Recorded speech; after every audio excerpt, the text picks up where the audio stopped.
Well, China has pretty much overtaken the world market on electric vehicles. Last year, they sold 50% of all electric vehicles produced in the world.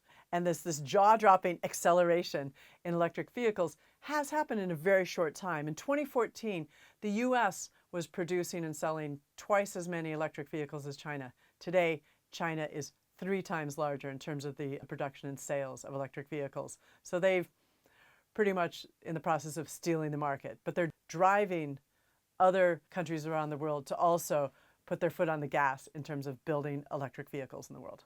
Besides cars, China's also cornering the market on electric buses. It's a very quiet revolution in this space. Shenzhen, a giant city across from Hong Kong, in the last couple of years has converted its 16,000 city buses to electric. They want to be a model for other Chinese cities to go electric. And the company that's done this, BYD, is also starting to operate in Latin America, in Chile, Colombia, Ecuador. We have about 4 cities there that have invited BYD in to see if they could electrify their bus system.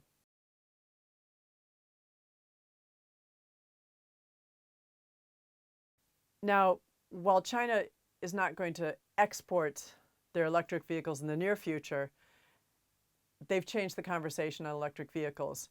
And we're seeing Ford Motor and a lot of the other big car companies starting to put a lot more money into electric vehicles. There's also, besides the vehicles themselves, there's the battery companies, BYD, BAIC, Brilliant. Those 3 companies have been forming partnerships with some U.S. and European car companies to help them take EV batteries to the next level. I mean, for 30-some years, U.S. and European car companies have been coming into China and forming joint ventures and really created the car market of internal combustion engines. And now the Chinese government has decided that by 2035, they're going to ban internal combustion engines in China. This is a game changer. And unclear if they're really going to meet that goal, but they've completely changed the conversation around vehicles around the world.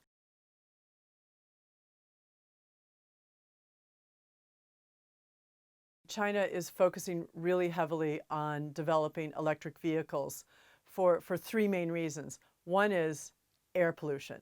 Chinese cities are some of the most polluted in the world. They've worked on controlling pollution emissions from coal-fired power plants, but now car emissions, because of the massive growth in cars over the past 20 years, is really becoming a major source of smog. So they want electric vehicles to help clear up the pollution issue. They're also, Chinese government leaders are also really concerned about oil dependency. And by going to electric vehicles, they hope that they won't have to continue importing a lot of oil.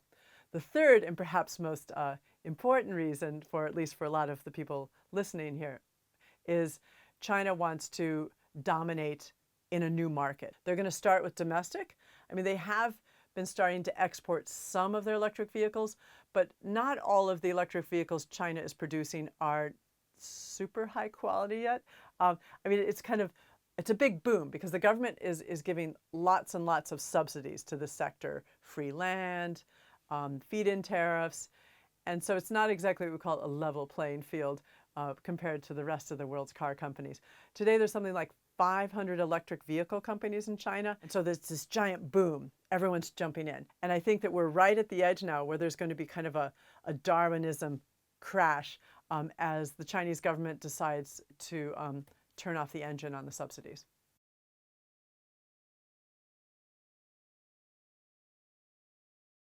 The Chinese government has prioritized about 10 pillar economic industries in China, and about 6 of them relate to clean and green technologies or industries.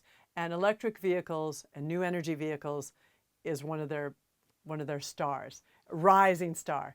This boom over the last few years came from not bottom-up innovation, but really top-down subsidies and support from the government, everything from feed-in tariffs, tax-free, and one of my favorite incentives is in Shenzhen, Shanghai, and Beijing. It's very difficult to get a car license unless you buy an electric vehicle. So the government regulation is creating demand by saying you can get a license if you have an EV. So it's not what we call a free market. That said, it's led to the creation of a lot of Chinese companies to move into this space, and the Chinese government can start picking its leaders. It's a unique example of how they want to develop an industry, but clearly how this industry has been supported will raise concerns in the U.S. and Europe about, unfair subsidies, et cetera.